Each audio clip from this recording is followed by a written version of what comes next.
Good afternoon, dear children. So I am back with the chapter of the idea of India.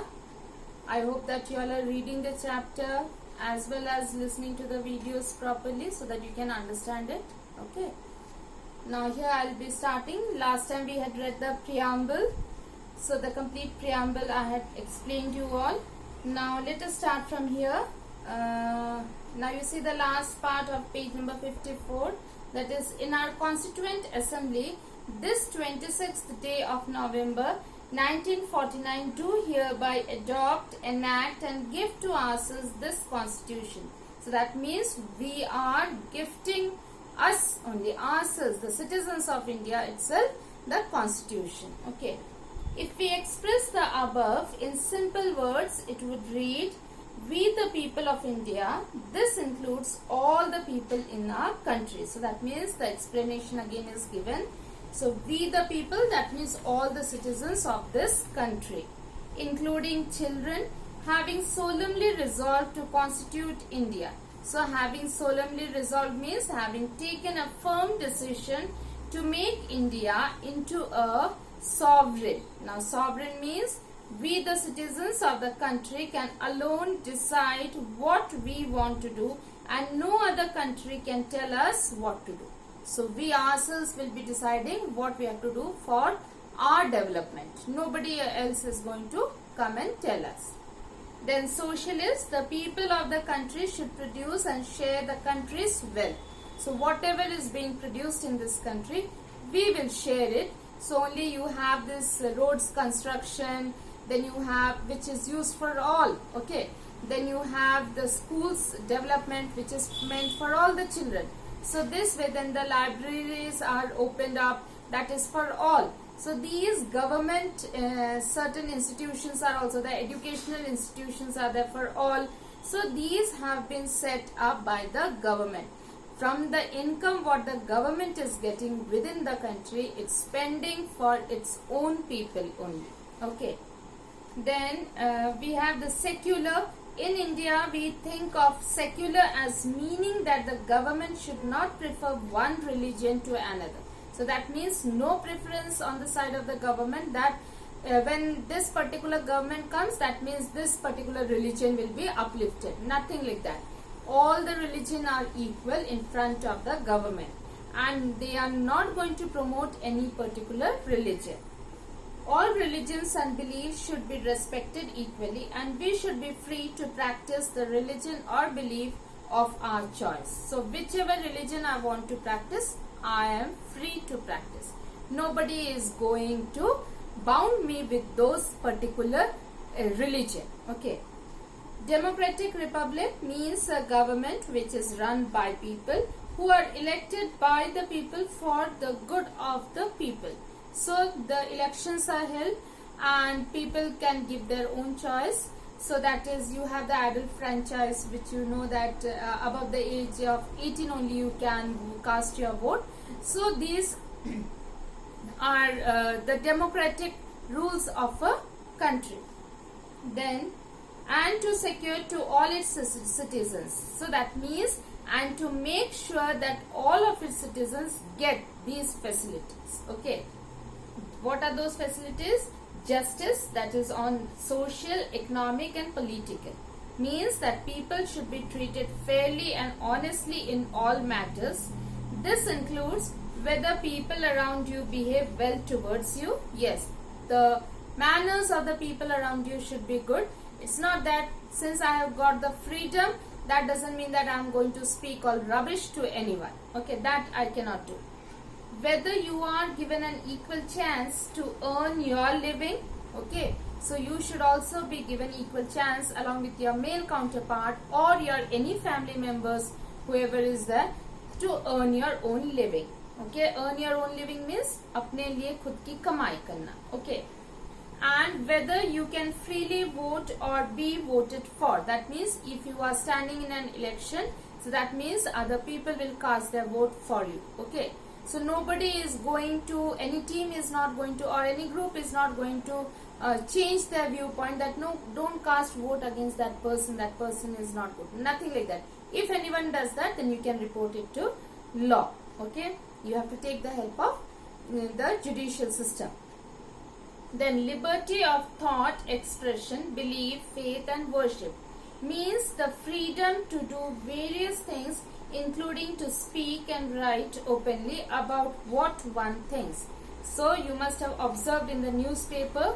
In the newspaper there are many such type of writings. If one particular government is not working well, the opposition can oppose, and even that is also written in the newspaper. So if any person or any political leader is not performing well, so that is mentioned in the newspaper. So that means I have the freedom to write. But when I have the freedom to write, that means I have certain rules to follow also. I cannot write anything nonsense about that person. I have to have a proof that what I am writing is true. So only the truth should be written. If that person is doing something wrong, then I can print the truth in the newspaper. Okay. Then you have to live where one likes. Now once again I'll just start. Liberty of thought, expression, belief, faith and worship means the freedom to do various things, including to speak and write openly about what one thinks. To live where one likes. So wherever I wish to live, I can live. Nobody can object, as long as that property it belongs to me or I am paying for it. So I can live anywhere. So nobody can object. Then to be free to choose one's friend. Yes, we have all got the freedom to choose our own friends. Okay, so nobody is going to tell us that no, don't be friend with that particular person. So you have seen this in school also. You are given a choice to have your own friends. Okay, to choose and practice one's religion or belief, to travel. So wherever I wish to travel, I will travel. Whichever religion I want to follow, I will follow. Nobody is going to stop me. And to form groups. So if I have to form groups, then I can form groups. No one can stop me. But when I form the groups, that should not harm the society. That I have to maintain. So long as one doesn't harm other people by doing so. Yes, this is very important. So long as one doesn't harm other people by doing so. So then I have the freedom to do whatever I wish to do. Then the next point, equality of status and of opportunity means that all citizens have to be treated in the same way, no matter what their religion, place of birth, race or caste may be. So that means whether I am of this religion or that person is of another religion, but we will be getting the same type of the preference. Okay, so no one can prefer me over her or her over me. So we both will be getting the same preference.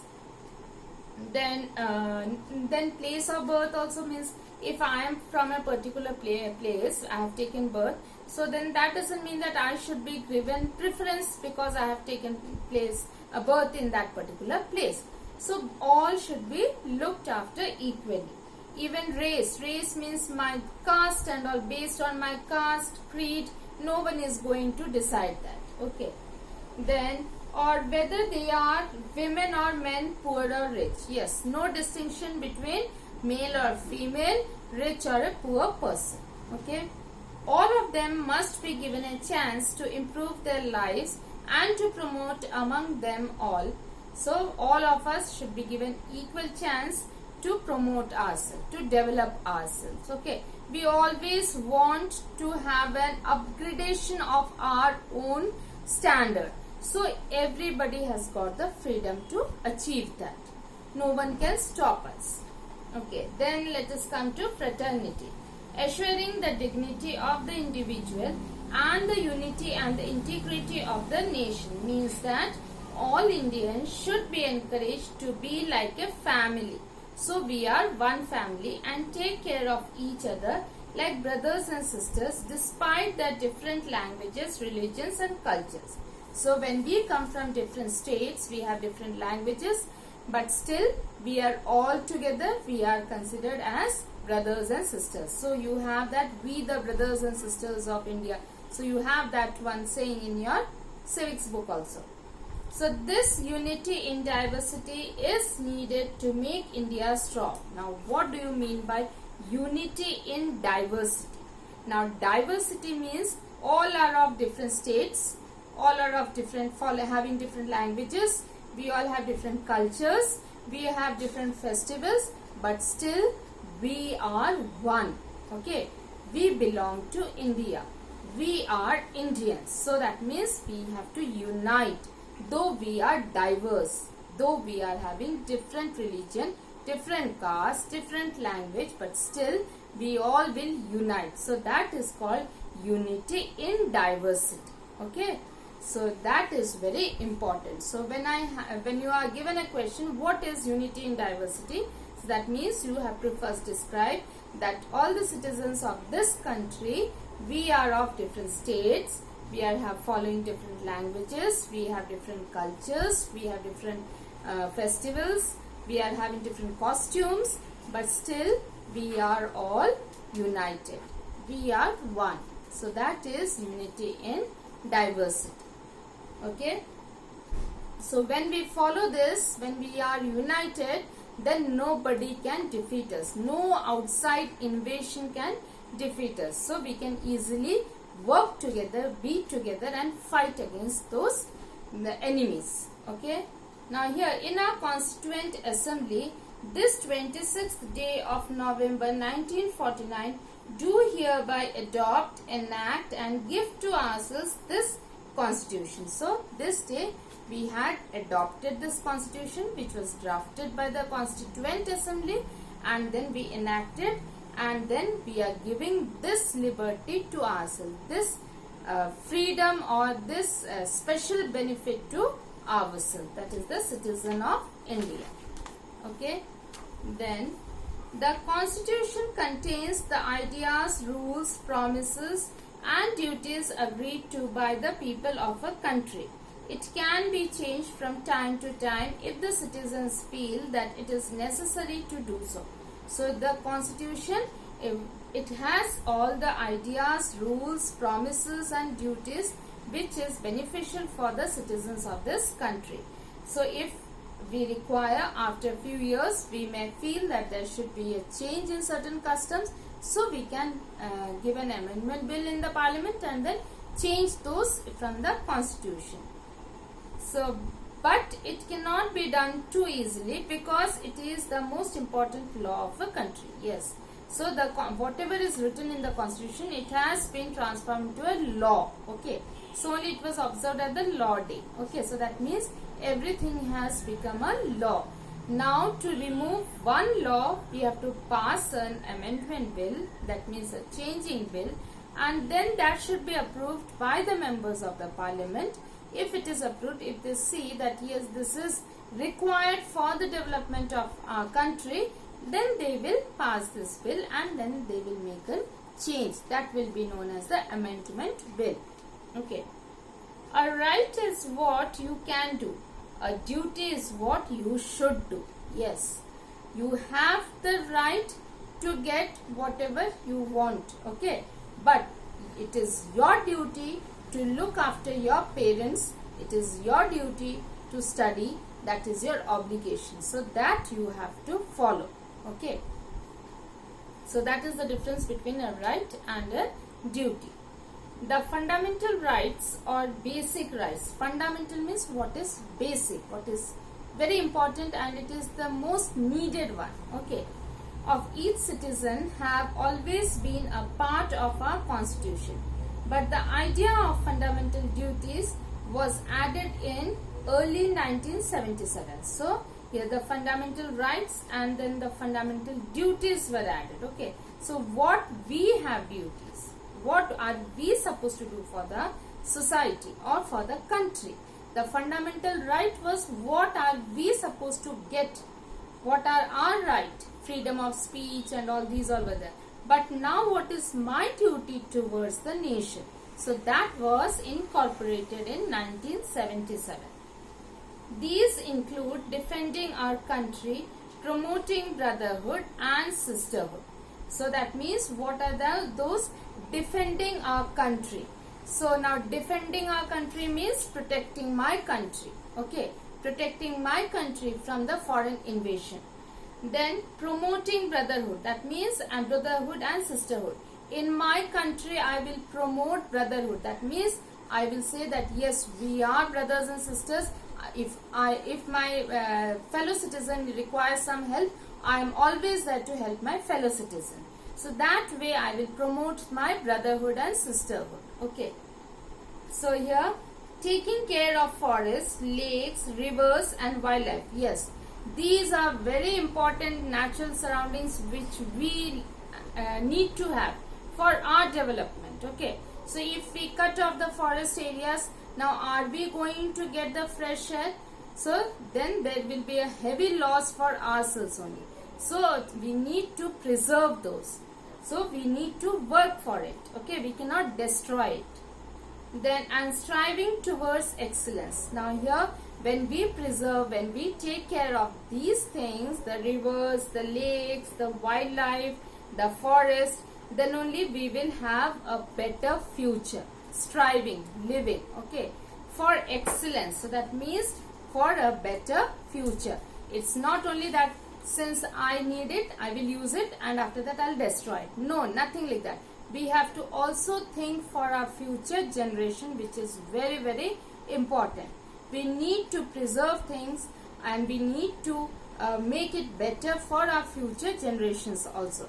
We need not be selfish and think only for ourselves. That is wrong. Okay. So now here the last point. Okay, although no one can tell us what to do, we need to have agreements with other countries for trade, for keeping the peace. Yes, so this is very important. We need to have friendly relations with everyone, and for that we need to have some agreements. If they do not agree to those friendly relations, then we need to decide that okay, this is what we will decide, so that both of us can share it, or this is the way we will have it, and you have got no right to enter in my area. So that agreement should be made, so that we have made with our neighboring countries. Okay. Then agreement, we need to have agreements with other countries for trade. Trade means buying and selling. Okay, that is import and export. We need to have those agreements. For keeping the peace, yes, for maintaining the peace with our neighboring countries or any other country. It's not that we'll fight with everyone. It's nothing like that. We should not do it. That's not good for our development only. So we need to maintain the peace and harmony, and to help deal with certain problems such as climate change. So we need to discuss with the other countries, take their help where required, related to climate, related to preserving the things. So that is very important, and let us have a friendly relation with everyone and maintain a peace and harmony in this world. So children, I'm stopping over here. In my next class I'll finish off the chapter. Now nothing much is left, rather there is only some discussions that they are having. So you please read the chapter, go through it, and hope that you understand. Okay, thank you and have a good day.